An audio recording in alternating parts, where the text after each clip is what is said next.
بسم اللہ الرحمن الرحیم۔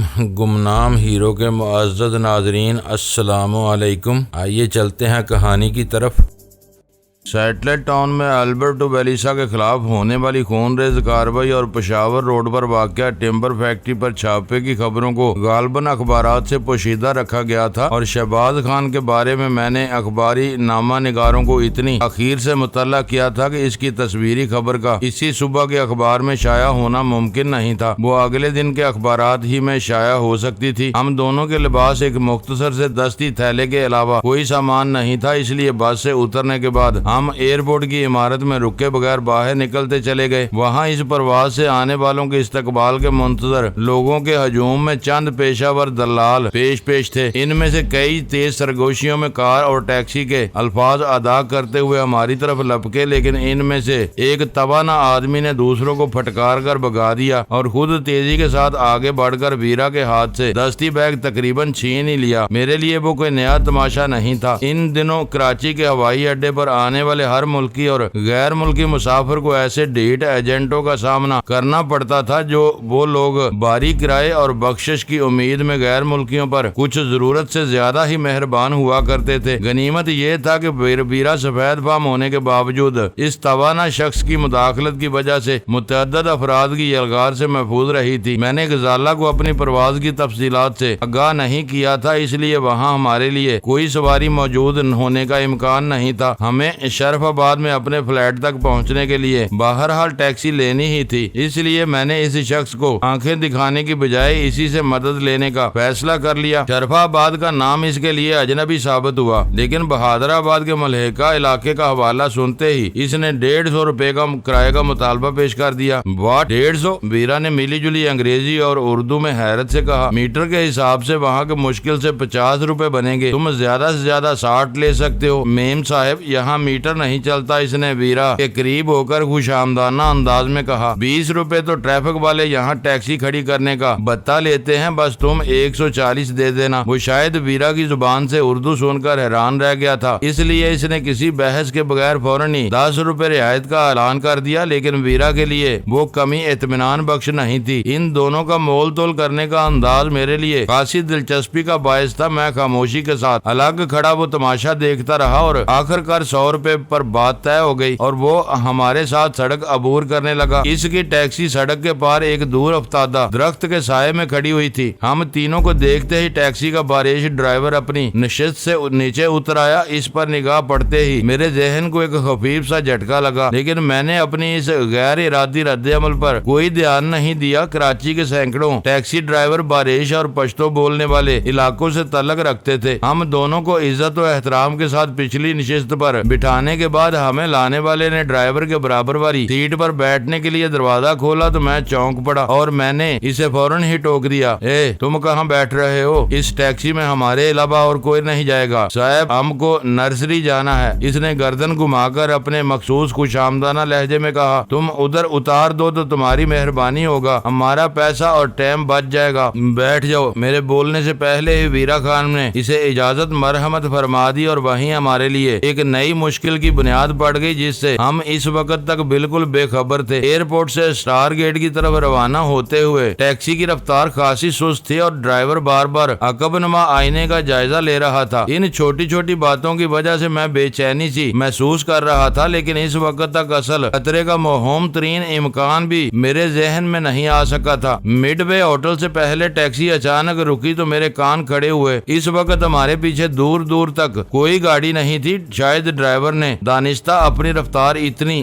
دھیمی رکھی تھی کہ پیچھے آنے والا ٹریفک گزر جانے کے بعد اسے اپنی بدنیتی دکھانے کے لیے کھلا میدان میسر آ سکے۔ ٹیکسی رکتے ہی ڈرائیور پھرتی سے ہماری طرف پلٹا تو اس کے ہاتھ میں ایک ریوالور دبا ہوا تھا جس کی نال ہماری طرف اٹھی ہوئی تھی۔ اسی اثنا میں تنومند شخص نہایت سرعت کے ساتھ اپنی سیٹ سے اتر کر پچھلی سیٹ میں گھس کر ہمارے اوپر تقریباً سوار ہو گیا تھا، کیونکہ اس وقت میں ویرا سے الگ بیٹھا ہوا تھا۔ اس شخص کے ہاتھ میں اشاریہ لیا 3-2 کا بھرا ہوا پستول موجود تھا جس کا سیفٹی کیچ ہٹا ہوا تھا۔ خبردار جو ذرا بھی آواز نکالی تو ہم گولی مار دے گا۔ میرے اوپر سوار ہونے والا اپنی سمت کا دروازہ بند کرتے ہوئے گھرایا اور ٹیکسی ایک جھٹکے کے ساتھ حرکت میں آ گئی۔ اس بار اس کی رفتار خاصی تیز تھی۔ ہمارے ساتھ وہ سب اس قدر سرعت کے ساتھ پیش آیا کہ ہماری سوچنے سمجھنے کی صلاحیتیں ہی مفقود ہو کر رہ گئیں۔ ٹیکسی کے دوبارہ حرکت میں آنے پر میرے اوسان قدرے بحال ہوتے تو مجھے اندازہ ہوا کہ اپنی چھٹی حص کی للکار کو نظر انداز کر کے میں ایک سنگین صورتحال سے دوچار ہو چکا تھا۔ وہ دونوں آتشی ہتھیاروں سے مسلح تھے۔ انہوں نے ہمیں دن دہاڑے ایک مصروف مقام سے اغوا کرنے کی کوشش کی تھی، اس لیے ان سے یہ توقع باندھنی عبث تھا کہ ہماری کسی بھی مزاحمت پر وہ گولی چلانے کے بجائے بکھلاہٹ کا شکار ہو جائیں گے اور ہمیں گلو خلاصی کا موقع مل جائے گا۔ یہ کیا بدتمیزی ہے؟ تم دونوں کون ہو اور ہم سے کیا چاہتے ہو؟ مجھ سے پہلے ویرا نے تیز لہجے میں ان دونوں کو مخاطب کرتے ہوئے پوچھا۔ ہماری جیبوں سے تمہیں چند 100 روپے کے علاوہ اور کچھ نہیں مل سکے گا۔ کوچا میم صاحب ابھی تم آرام سے بیٹھو، ہم اپنے ڈیرے پر لے جا کر تم لوگوں کو مٹھائی کا لڈو کھلائے گا۔ گڑبڑ کیا تو تمہارا سر پھاڑ کر ہم لوگ تمہیں بے ہوش کر دے گا۔ ڈرائیور نے تلخ لہجے میں ویرا سے کہا، پھر پشتو میں اپنے ساتھی سے مخاطب ہو گیا۔ میں نے غیر ارادی طور پر ویرا کی طرف دیکھا کیونکہ میری معلومات کے مطابق وہ تھوڑی بہت پشتو بول اور سمجھ سکتی تھی، لیکن ان دونوں کے مذاکرات پر وہ خاموش رہی اور آنکھوں ہی آنکھوں میں اس نے مجھے بھی خاموش رہنے کا اشارہ کیا تاکہ وہ ان کی گفتگو سے ان کے عزائم کا اندازہ لگا سکے۔ 2-4 فکروں کے تبادلے کے بعد وہ دونوں خاموش ہو گئے۔ وہ دونوں ہی اپنی اپنی جگہ اس قدر مستعد اور چوکنے تھے کہ ان سے ٹکر مول لے کر محفوظ رہنے کا کوئی امکان نظر نہیں آ رہا تھا۔ اس وقت تک مجھے یہ اندازہ ہو چکا تھا کہ وہ دونوں ان ہی لوگوں میں سے تھے جو کراچی میں میری تلاش میں سرگرداں تھے اور غزالہ وغیرہ کو خوفزدہ کرتے رہتے تھے، لیکن مجھے حیرت اس امر پر تھی کہ انہوں نے ہماری کراچی آمد کے بارے میں کیسے اندازہ لگایا اور کیسے پہچانا، جبکہ میرے لیے وہ دونوں اجنبی تھے۔ ڈرگ روڈ اسٹیشن پر پہنچ کر ان لوگوں نے شاہراہ فیصل چھوڑ کر ٹیکسی داہنی طرف موڑ لی اور چند کلومیٹر بعد آنے والے ڈرائیو ان کے چوراہے سے راشد منہاز روڈ کی طرف ہو لیے، جو اس وقت بہت زیادہ مصروف نہیں تھا۔ تم لوگ ہمارے ساتھ مان مانی کر رہے ہو، لیکن ہمیں اتنا جاننے کا حق ضرور حاصل ہے کہ ہمارا کیا قصور ہے یا تم ہم سے کیا چاہتے ہو۔ اس پرسکون سڑک پر آنے کے بعد میں نے ایک مرتبہ پھر انہیں چھیڑنے کی کوشش کی۔ یہ سب تمہیں شنگارا ویلی جانے کے بعد معلوم پڑے گا، جہاں سردار پائندہ گل تمہارا انتظار کر رہا ہے۔ میرے برابر میں بیٹھے ہوئے شخص کے تنفر آمیز جملوں نے مجھے یک بیک پریشان کر دیا۔ آخر کار قصہ وہی نکلا تھا جو ابتدا سے میرے ذہن میں سر ابھار رہا تھا۔ وہ لوگ مقامی مافیا کے سلسلے میں میرے پیچھے لگے ہوئے تھے کیونکہ سیٹھ حبیب جیوانی کی مقامی مافیا کو اعلیٰ درجے کی ہیروئن فراہم کرنے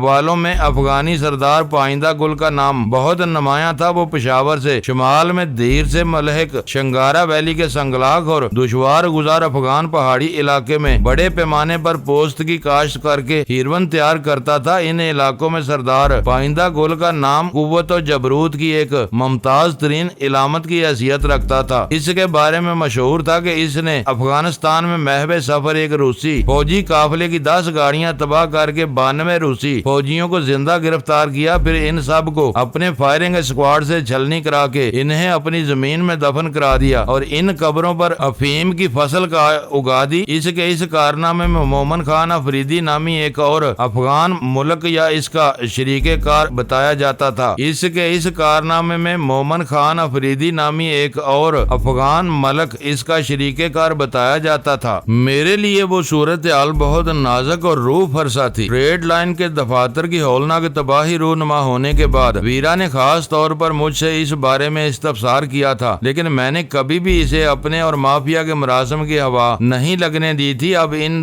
دونوں نے ویرا کو بھی میرے ساتھ ہی پکڑ لیا تھا۔ اگر اس کی موجودگی میں سردار پائندہ گل یا اس کے آدمیوں سے کسی قسم کے مذاکرات کی نوبت آتی تو اس میں میرے اور مقامی مافیا کے گہرے تعلقات کا ذکر ناگزیر ہوتا۔ اس انکشاف پر ویرا کا جو بھی رد عمل ہوتا، اس کا اندازہ لگانے کے لیے کسی خاص ذہانت کی ضرورت نہیں تھی۔ تم کہاں کھو گئے؟ ویرا نے مجھے خاموش پا کر ٹوکا۔ یہ سردار پائندہ گل کون ہے؟ اس نام سے تو میرے کان بھی کچھ آشنا معلوم ہوتے ہیں۔ اس کی اور تمہاری دشمنی کہاں سے نکل آئی؟ میں بھی یہی سوچ رہا ہوں، میں نے کمزور لہجے میں کہا۔ اگر میں غلطی نہیں کر رہا تو سردار پائندہ گل خالص اور بہترین ہیروئن کا بہت بڑا بیوپاری ہے، لیکن مجھ سے اس کا کیا کیا واسطہ ہو سکتا ہے؟ معلوم ہوتا ہے کہ ان لوگوں کو میرے بارے میں کوئی بہت بڑی غلط فہمی ہوئی ہے۔ میں واقعی گہری تشویش میں مبتلا ہو گیا تھا۔ اوے ڈینی صاحب، میرے برابر والے نے میرا نام لے کر مجھے بدترین ذہنی جھٹکا پہنچایا اور کہا، ابھی تم اپنا تقریر ختم کرو، تمہارا آدمی لوگ نے ہمیں تمہارے ڈیرے سے بھگا دیا، لیکن ہم لوگ پھر بھی تم تک آ گیا، ابھی کوئی تمہارا مدد نہیں کر سکتا، تمہارا فیصلہ ہمارا سردار پائندہ گل ہی کرے گا، وہ ہم لوگ کو ادھر چھوڑ کر کل ہی ملک واپس گیا ہے، اب تم کو بھی ادھر ہی لے جانا پڑے گا۔ تشویش اور پریشانیوں کے ان بدترین لمحات میں مجھے اس بات کی خوشی تھی کہ بظاہر غیر تعلیم یافتہ اور نیم مہذب نظر آنے والے افغانیوں نے ویرا کے ساتھ کسی بھی قسم کی کوئی بدتمیزی نہیں کی تھی۔ تمہارا سردار کا جھگڑا اگر مجھ سے ہے تو اس بیچاری کا کیا قصور ہے؟ میں تمہارے ساتھ چلنے کے لیے تیار ہوں، تم اسے تو رہا کر دو۔ میں نے ویرا کے ساتھ ان کی نرمی سے فائدہ اٹھانے کی نیت سے کہا، اگر وہ کسی بھی چکر میں آ کر ویرا کو آزاد کر دیتے تو میں تنہائی میں بے فکر ہو کر ان سے بات چیت کر سکتا تھا۔ ہم نے تم کو پکڑا ہے، تمہارے ساتھ جو بھی ہوتا وہ بھی ہمارا قیدی بن جاتا۔ ابھی ہم میم صاحب کو نہیں چھوڑے گا، ہم لوگ عورت پر بلا وجہ ہاتھ نہیں اٹھاتا، یہ شرارت کرے گی تو ہم تم کو مارے گا، زیادہ بدماشی کرے گی تو بس اسے بے ہوش کر کے باندھ دے گا۔ ویسے میم صاحب بہت معشوق ہے، ہمارا سردار اسے تم سے خرید کر اپنا بیوی بھی بنا سکتا ہے۔ اس نے معشوق کا لفظ زور بیان میں استعمال کیا تھا، اس میں حد تک کا کوئی شائبہ نہیں تھا۔ لعنت ہو تمہارے سردار پر، میں اس کے منہ پر تھوکوں گی بھی نہیں۔ ویرا ایک دم بفر گئی۔ اوے خدائی خوار، میرے برابر والا غراتا ہوا حرکت میں آیا اور میرے کچھ سمجھنے سے پہلے ہی اس نے ویرا کی کانپٹی پر ایسا زوردار مکہ رسید کیا کہ وہ کراہتی ہوئی میرے شانے پر ڈھیر ہو گئی۔ وہ شخص اپنے بے خبر حریف کو ایک ہی ضرب میں بے ہوش کر دینے میں خاصی مہارت رکھتا تھا۔ یہ تم نے بہت برا کیا، تمہیں تو عورتوں کا بہت احترام کرنے کا دعویٰ تھا، میں نے بے ہوش ویرا کے سر کو سہارا دیتے ہوئے متاسفانہ لہجے میں کہا، اور ایک منٹ بعد ہی اس پر ہاتھ اٹھا بیٹھے۔ ابھی تم بھی اپنا زبان بند کرو۔ وہ گرایا، سردار کے خلاف ہم ایک لفظ نہیں سنے گا، میں تمہارے سردار کی بہت عزت کرتا ہوں، ایک بار اس سے بات بھی کر چکا ہوں، مجھے اتنا تو بتا دو کہ اسے مجھ سے کیا شکایت پیدا ہو گئی ہے۔ ویرا کے بے ہوش ہو جانے کے بعد میں نے کھل کر نرم اور مصالحانہ لہجے میں بات شروع کر دی۔ ہو سکتا ہے کہ بات بڑھائے بغیر مسئلہ حل ہو جائے، ہم حکم کا غلام ہے، ہمیں تم کو اٹھانے کا حکم ملا، ہم نے تو اٹھا لیا۔ وہ سادگی سے بولا، اندر کا چکر ہم کو نہیں معلوم، سنا ہے کہ تم پر سردار کے مال کا 22 لاکھ روپیہ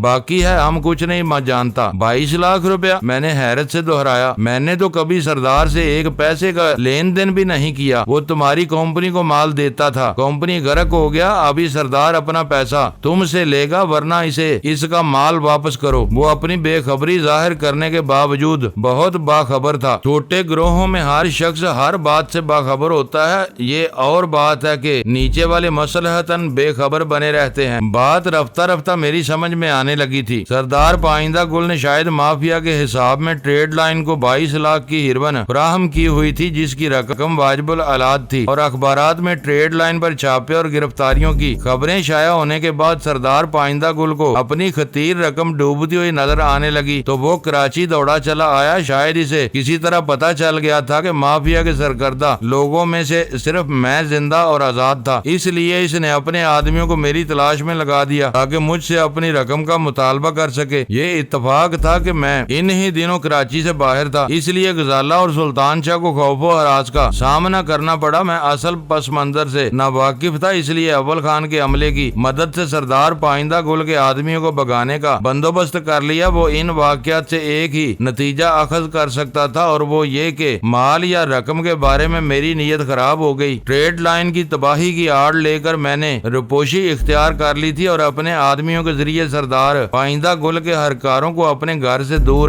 رکھنے اور آخر کار میدان سے بگانے پر تل گیا تھا۔ وہ نتائج اخذ کرنے کے بعد اگر سردار پائندہ گل محاذ آرائی پر تل گیا تھا تو اسے بہت زیادہ قصوروار نہیں ٹھہرایا جا سکتا تھا۔ اگر درمیان میں 22 لاکھ روپے جیسی خطیر رقم کی وصولی کا معاملہ نہ ہوتا تو اس جیسا غصہ بر آدمی میرے قتل کا حکم بھی جاری کر سکتا تھا۔ میرے لیے وہ مقدر کی عجیب ستم ظریفی تھی کہ ایک طرف اول خان جیسا محب وطن اور فرد شناس افسر مجھے قومی ہیرو کا درجہ دیے چلا جا رہا تھا، اور دوسری طرف ایک طاقتور افغان ہیروئن فروش مجھے بے ایمان اور نادہندہ سمجھ کر میری آزادی کا دشمن ہو چکا تھا۔ اس عورت کا میری کمپنی یا ہیروئن کے دھندے سے کوئی تعلق نہیں ہے۔ میں نے اسے سمجھانے کے لیے ایک نئے نئے پہلو سے بات چھیڑی۔ یہ میری دوست ہے اور مجھے عزت دار آدمی سمجھتی ہے، اس کے سامنے میں ہیروین کا نام بھی نہیں لے سکتا۔ اسے آزاد کر دو، میں سردار پائندہ گل سے اپنے معاملات خود طے کر لوں گا۔ اس نے اپنے پہاڑ جیسے سر کو ہلاتے ہوئے کہا۔ ناممکن، یہ بھاگ جاتا تو اور بات تھی، اب اسے چھوڑنا ہمارا بس سے باہر ہے۔ یہ اچھا بات ہے کہ وہ تم کو عزت دار سمجھتی ہے۔ ابھی تم نے سردار بابا کی بات نہ مانی تو وہ اس عورت کو پوری بات بتا کر تم کو بے عزت کر دے گا، لیکن تم اپنے بڑوں کو یہ ضرور سمجھا سکتے ہو کہ آخری نتیجہ نکلنے تک وہ مجھ سے اکیلے میں بات کریں۔ ایک بار اس عورت کے سامنے بات کھل گئی تو پھر مجھے کسی بات کی پرواہ نہیں ہوگی، یہ ہم کرے گا، اس نے تفہیمی انداز میں کہا۔ اس وقت تک ٹیکسی سہراب گوٹ کے چوراہے سے سپر ہائی وے پر داہنی طرف گھوم چکی تھی۔ مجھے لمحہ بھر کے لیے خیال آیا کہ کہیں وہ لوگ مجھے اسی ٹیکسی سے پشاور، دیر یا کسی اور سرحدی علاقے تک لے جانے کا ارادہ نہ رکھتے ہوں، لیکن میں نے اس بارے میں اپنی زبان نہیں کھولی۔ ان کی ایسی حماقت کی صورت میں ہمیں راستے میں پڑنے والی کسی بھی چیک پوسٹ پر ان کے بے رحمانہ چنگل سے نجات مل سکتی تھی۔ وہ میری خام خیالی تھی کہ میں ان قبائلی گنڈوں کو عقل سے محروم سمجھ رہا تھا۔ سہراب گوٹ اور پھر گلشن مار والے موڑ سے کافی آگے نکلنے کے بعد ٹیکسی داہنی طرف والے کچے میں اتر گئی۔ اس طرف سنگلاخ زمین پر گاڑیوں کے ٹائروں کے متعدد نشانات نے ایک بے ترتیب سے راستے کی صورت اختیار کی ہوئی تھی۔ ٹیکسی اپنے پیچھے دھول کے مرغولے اڑاتی اسی راستے پر آگے بڑھتی رہی۔ کافی اندر جانے کے بعد ہمیں مخالف سمت سے نئے ماڈل کی ایک پک اپ آتی ہوئی نظر آئی۔ قریب آنے پر اس کے کیبن میں بڑی بڑی پگڑیوں والے دو دیو ہیکل افغان نظر آئے۔ دونوں گاڑیوں کے ڈرائیوروں نے شناسائی کے اظہار میں ایک دوسرے کی طرف ہاتھ لہرائے۔ دونوں گاڑیاں زن کی آواز کے ساتھ ایک دوسرے کے قریب سے گزری اور چند لمحوں کے لیے ہماری ٹیکسی غبار کے بادل میں چھپ گئی۔ میں نے سرجانی ٹاؤن اور سپر ہائی وے کے مضافات میں افغان خیمہ بستیوں کے بارے میں بہت کچھ سنا ہوا تھا۔ چمکتی ہوئی 4 ویل پک اپ دیکھنے کے بعد مجھے اندازہ ہو گیا کہ کوئی افغان خیمہ بستی ہی ہماری منزل تھی، لیکن یہ بات حیران کن تھی کہ وہ لوگ افشائے راز کے کسی خوف کے بغیر 2 افراد کو اغوا کر کے دن داڑے افغان مہاجرین کی آبادی میں لے جا رہے تھے، جیسے وہاں صرف ان ہی کا راج چلتا ہو اور چند میل کے فاصلے پر واقع کراچی کی انتظامیہ سے ان کا کوئی تعلق نہ ہو۔ چند منٹ کے بعد 60-70 چھوٹے بڑے خیموں پر مشتمل دور تک بکھری ہوئی وہ آبادی ہمارے سامنے آ گئی۔ وہاں عورتیں اپنے کام کاج میں مصروف اور بچے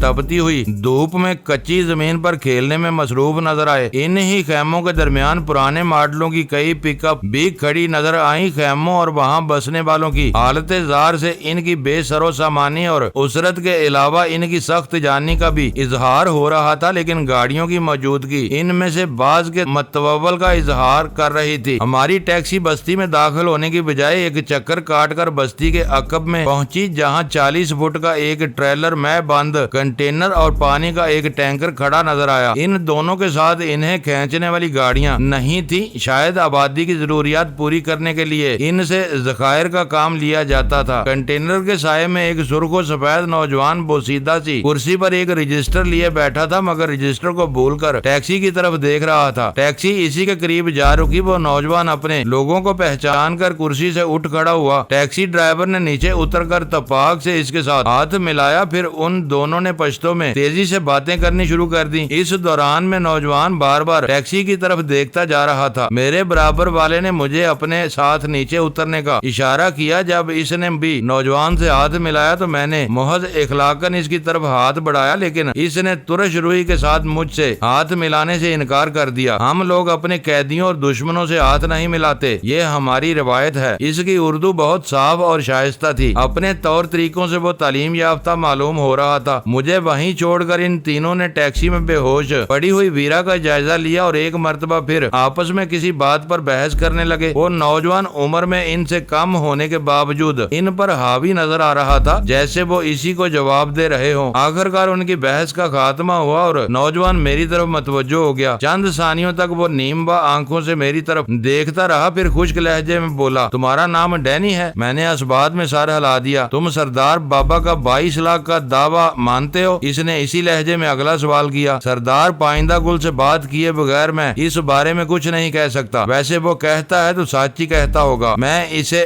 بس اتنا جب بتانا چاہتا ہوں کہ میں کمپنی کا مالک نہیں، ملازم تھا۔ مجھے تو یہ بھی معلوم نہیں کہ سردار نے مال کسے اور کب دیا تھا۔ مجھ سے بات کرو، میں اس کا بانجا عبد الرحیم خان ہوں۔ میں تم کو بتاتا ہوں کہ مال 7 دن پہلے ٹریڈ لائن کے دفتر میں شیر شاہ خان کو دیا گیا تھا۔ اندھیرے میں بیٹھنے والے نقاب پوش نے مجھے اپنے کمرے میں بلا کر وعدہ کیا تھا کہ 4 دن میں رقم ادا کر دی جائے گی۔ پھر 4 دن پورے ہونے سے پہلے ہی سب ختم ہو گیا۔ ہم لوگوں نے بہت مشکل سے پتہ لگایا ہے کہ صرف تم باہر ہو، ہم اپنی رقم چاہتے ہیں۔ وہ پوری طرح باخبر اور با اختیار معلوم ہوتا تھا۔ میں نے نرمی سے کہا، تم جانتے ہو کہ میں شہر سے باہر تھا، تھوڑی ہی دیر پہلے واپس آیا ہوں، مجھے وقت ملنا چاہیے تاکہ میں پوری صورتحال کا اندازہ لگا سکوں، اس کے بعد ہی میں تم سے کوئی فیصلہ کر سکوں گا۔ تمہارے آدمیوں نے میرے آدمیوں کا مقابلہ کیوں کیا تھا؟ اچانک اس کے تیور جارحانہ ہو گئے۔ انہوں نے کسی کا خون نہیں بہایا، صرف اپنا دفاع کیا تھا۔ انہیں معلوم ہی نہیں تھا کہ وہ لوگ کیوں انہیں ہراساں کر رہے ہیں۔ ہر ایک کو اپنی حفاظت کرنے کا پورا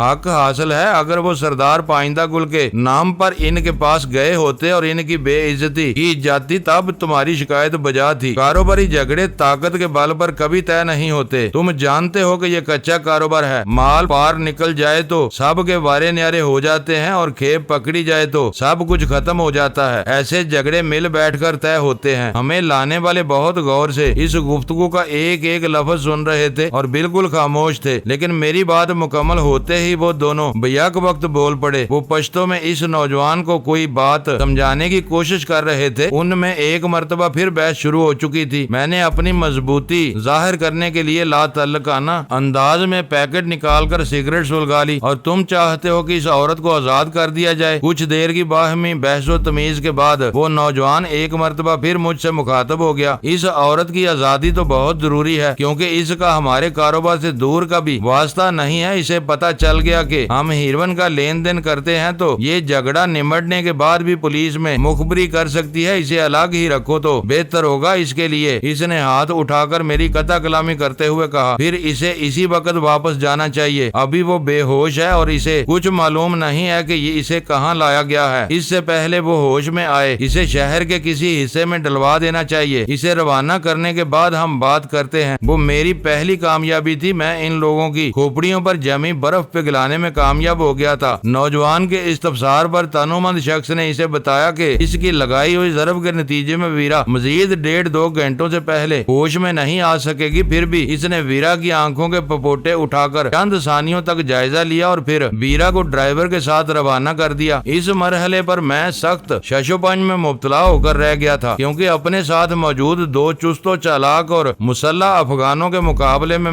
بالکل نہتا تھا۔ میری بیم گن ویرا کے پرس میں تھی۔ ان لوگوں نے اس وقت تک ویرا کی کسی چیز کو نہیں چھوا تھا۔ اگر میں اس کی روانگی سے پہلے اس کے پرس کو ہاتھ لگاتا تو وہ تینوں متجسس ہو جاتے اور میں ہمیشہ کے لیے بیم گن سے محروم ہو سکتا تھا۔ میں اپنے دل پر جبر کر کے اپنی جگہ پر کھڑا رہا اور بارش ڈرائیور بے ہوش ویرا سمیت وہاں سے واپس شہر کی طرف روانہ ہو گیا۔ نوجوان کی کسی ہدایت پر تنومند افغان کنٹینر کی طرف گیا اور اس کا دروازہ کھول کر اندر سے ایک چارپائی لے آیا، جسے کرسی کے قریب ہی سایہ دار جگہ میں ڈال دیا گیا۔ نوجوان نے اپنی بوسیدہ سی کرسی سنبھالنے کے بعد ہم دونوں کو چارپائی پر بیٹھنے کے لیے کہا، پھر بولا، اب بتاؤ کہ ہماری رقم کی واپسی کے لیے تمہارے ذہن میں کیا بات آتی ہے؟ ہم صرف اپنی رقم چاہتے ہیں۔ اگلے سودے اب خود بخود ختم ہو گئے۔ ویسے بھی اب سفید مال کی مارکیٹ میں بہت تیزی آ گئی ہے۔ اندھیرے میں بیٹھنے والا نقاب پوش زندہ رہتا تو اسے بھی ریٹ بڑھانے پڑتے۔ تمہیں کیسے معلوم ہوا کہ وہ مر چکا ہے؟ میں نے چونک کر سوال کیا۔ اخباروں میں سب کچھ چھپ چکا ہے۔ اس کا نام حبیب جیوانی تھا۔ وہ فخر امیز بے پرواہی کے ساتھ بولا۔ تم نے میری بات کا جواب نہیں دیا۔ میں یہاں رہ کر کچھ بھی نہیں کہہ سکتا۔ میں نے بے بسی سے کہا، مجھے 2-3 دن کی مہلت چاہیے۔ اس کی تو بات ہی نہ کرو۔ وہ ہتھے سے اکھڑ گیا۔ تمہارے لیے سردار بابا کا سخت حکم ہے۔ اس کی اجازت کے بغیر میں کوئی فیصلہ نہیں کر سکتا۔ عورت کو صرف اس لیے آزاد کر دیا کہ وہ ہماری لائن کی نہیں تھی۔ اسے روکنے سے خطرہ پیدا ہو سکتا تھا۔ سردار بابا کہتا ہے کہ تم اپنی کمپنی میں نمبر 2 تھے، تمہارے پاس بھی بہت مال ہوگا۔ میں کمپنی سے کماتا اور اڑا دیتا تھا۔ اس کی بربادی کے بعد تو مجھے اپنے گزارے کے لیے کوئی کام ڈھونڈنا پڑے گا۔ میرا کوئی مال یا اثاثہ نہیں ہے۔ رہنے کا مکان تک کرائے پر لیا ہوا ہے۔ سچ کہہ رہے ہو تو فکر نہ کرو، وہ زہر خاند کے ساتھ بولا۔ سردار بابا تمہیں اور تمہاری عورت کو اپنی زمینوں پر بلا لے گا۔ وہاں دن بھر کی بیگار کے بدلے میں 2 وقت کی روٹی اور سونے کے لیے کمبل چارپائی مل جاتی ہے۔ سردار بابا کا مال کھانے یا اس کی نافرمانی کرنے والے عمر بھر اور انہی پہاڑوں میں سڑتے رہتے ہیں جہاں جانے کے سینکڑوں راستے ہیں لیکن باہر نکلنے کا کوئی راستہ نہیں ہے۔ تم میری مجبوری کو سمجھنے کے بجائے مجھے خوفزدہ کر رہے ہو۔ میرے ذہن میں جو منصوبہ ہے وہ کامیاب ہو گیا تو کچھ رقم خرچ کر کے تمہارا مال تم کو واپس مل سکتا ہے۔ میں نے خوف زدگی کا مظاہرہ کرتے ہوئے کہا، وہ بھی بتا دو، شاید تمہارے بات چھوٹے خان کی سمجھ میں آ جائے۔ تنومند آدمی نے لقمہ دیا۔ میں نیچے کے کسی آدمی کو رشوت دے کر وہ مال نکالنے کی کوشش کروں گا، ورنہ 22 لاکھ روپے تو میں مر کر بھی پیدا نہیں کر سکتا۔ اس کے لیے مجھے آزادی کی ضرورت ہے۔ نہیں، عبد الرحیم خان یا چھوٹے خان نے سختی سے کہا، اگر تمہاری یہی ضد ہے تو تمہارے ساتھ اپنا